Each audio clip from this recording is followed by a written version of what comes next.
আসসালামু আলাইকুম রহমতুল্লাহ। প্রিয় দেশবাসী বন্ধুগণ, যে যেখান থেকে দেখতেছেন সকলকে আন্তরিক মোবারকবাদ এবং অভিনন্দন। প্রিয় বন্ধু, আজকে কোরআন থেকে শুনবো ইনশাআল্লাহ। এই ভিডিওটি পরিপূর্ণভাবে যদি আপনি দেখেন তাহলে একজন মুসলমান ভাইয়ের ঘরে যাওয়ার আগে অনুমতি নিতে হবে কিনা, কোরআন এবং হাদিস কি বলে, এই ব্যাপারে আপনি জানতে পারবেন। প্রিয় বন্ধু, আসেন আমরা মুসলমান প্রত্যেকটি কাজ সুন্নত মোতাবেক করার চেষ্টা করি, প্রত্যেকটি কাজ আল্লাহ তাআলার হুকুম অনুযায়ী করার চেষ্টা করি। প্রিয় বন্ধু, আল্লাহ তাআলা এই ব্যাপারে কোরআনুল কারীমের মধ্যে বলেন যে আমরা একে অপরের বাড়িতে যাওয়ার সময় কিভাবে যাব, এ ব্যাপারে আল্লাহ তাআলা কোরআনুল কারীমের মধ্যে বলেন সূরা নূর 18 নম্বর পারার 12 নম্বর পৃষ্ঠার 27 নম্বর আয়াত। أعوذ بالله من الشيطان الرجيم بسم الله الرحمن الرحيم يا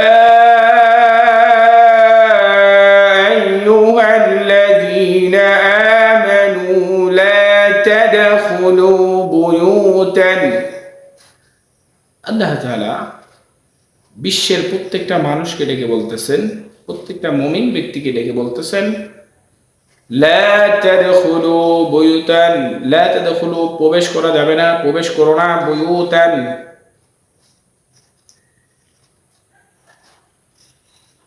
লা তাদখুলু বুয়ুতান, কারো ঘরে প্রবেশ করা যাবে না, গায়রা বুয়ুতিকুম, শুধু নিজের ঘরে ছাড়া অন্য যে কোনো ঘরে প্রবেশ করতে হলে হাত্তা তাস্তানিসু ওয়া তুসাল্লিমু আলা আহলিহা, যতক্ষণ পর্যন্ত ওই মুসলমান ভাইকে সালাম না দিবেন এবং ওই সালামের উত্তর রিপ্লাই আসবে, তারপরে আপনি ওই ঘরে প্রবেশ করতে পারবেন। এটা হলো কোরআনের কথা, আল্লাহ তাআলার কথা, আল্লাহ তাআলার বাণী যে তোমরা কোনো মুসলমান ভাইয়ের বাড়িতে প্রবেশ করার আগে অবশ্যই সালাম দিবে। নিজের বাড়িতে ব্যতীত অন্য যে কোনো মানুষের বাড়িতে গেলে সালাম দিয়ে যেতে হবে, অনুমতি নিয়ে প্রবেশ করতে হবে। এটা হলো আল্লাহ তাআলার নির্দেশ। আসেন আমরা যদি হাদিসের মধ্যে দৃষ্টি দিই তাহলে রাসূলও বলেছেন, সাহাবা ইকরামদেরকে শিখিয়েছেন। মিশকাত শরীফের মধ্যে আছে 4462 নম্বর হাদিস। প্রিয় দেশবাসী বন্ধুগণ, রাসূলের হাদিসের দিকে যদি আমরা দৃষ্টি দেই, মিশকাত শরীফের 4462 নম্বর হাদিস,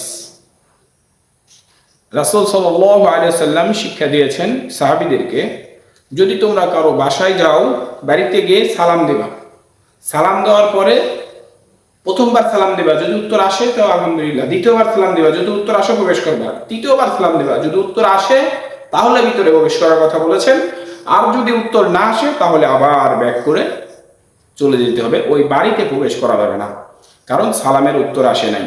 এই জন্য প্রিয় দেশবাসী বন্ধুগণ, আমরা মুসলমান, আমাদের প্রত্যেকটি কাজ হবে রাসূলের সুন্নতি মোতাবেক, প্রত্যেকটি কাজ হবে আল্লাহ তাআলার হুকুম অনুযায়ী। আল্লাহ তাআলা যেভাবে আপনাকে আমাকে হুকুম দিয়েছেন, পথ প্রদর্শন করেছেন, সেভাবেই আমাদেরকে চলতে হবে। আল্লাহ তাআলা আমাদের সবাইকে আল্লাহ তাআলার প্রত্যেকটা হুকুম সহিভাবে আমল করার তৌফিক দান করেন। প্রিয় বন্ধু, ভালো কিছু দেখি, ভালো কিছু শেয়ার করি। Thanks everyone for watching my channel. প্রিয় বন্ধুগণ, আশা করছি আমার চ্যানেলটি আপনি সাবস্ক্রাইব করেছেন। ইসলামের জন্য কাজ করি, ইসলাম নিয়ে কাজ করি। মুসলিম হিসেবে এই চ্যানেলটি সাবস্ক্রাইব করা আপনার জন্য জরুরি, ইসলামের প্রচারের জন্য, আর কিছু না। আমার স্বার্থে না, আপনার স্বার্থে। আপনি একটা ভিডিও যদি শেয়ার করে দেন তাহলে আরেক মুসলমান ভাই দেখে আমল করবে, যতটুকু সওয়াব পাবে আপনি শেয়ার করার কারণে অতটুকু সওয়াব পাবেন। আল্লাহ তাআলা আমাদের সবাইকে বুঝার, পরিপূর্ণভাবে আমল করার তৌফিক দান করেন।